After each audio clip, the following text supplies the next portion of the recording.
Alors pourquoi passer par un avocat pour une cession de fonds de commerce? L'avocat est un professionnel du droit qui a pour vocation de vous assister et de vous accompagner pendant toutes les négociations lors de l'acquisition d'un fonds de commerce.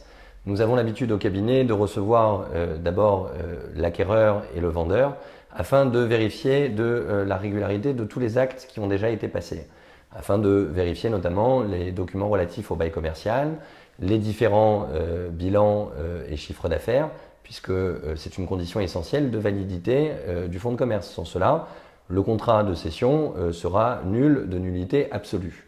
Il y a un certain nombre de vérifications à faire et par exemple, la semaine dernière encore, nous avons reçu un client qui, au moment où nous avons fait un certain nombre de vérifications, eh bien, on s'est rendu compte que la cession n'était pas possible en l'état, puisqu'il y avait un certain nombre de conditions qui devaient être remplies et qui ne pouvaient pas finalement procéder à la régularisation de l'acte.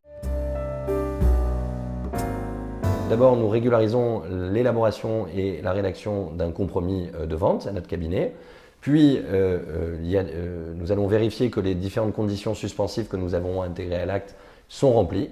Et nous organiserons enfin une session, la signature définitive à notre cabinet du contrat de fonds de commerce. Par définition, cette activité est collective. L'avocat seul ne peut pas avancer. Nous sommes obligés de nous rapprocher par exemple de la ville pour savoir si elle exerce son droit de préemption lors de la cession du fonds.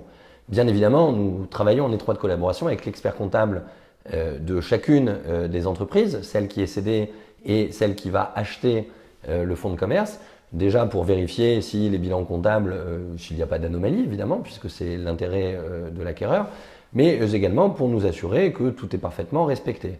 Nous travaillons également en étroite collaboration avec les copropriétés des immeubles pour nous assurer qu'il n'y a pas de difficultés particulières s'agissant de l'exploitation du fonds de commerce, de la destination du bail commercial qui va être cédé avec les différents éléments du fonds.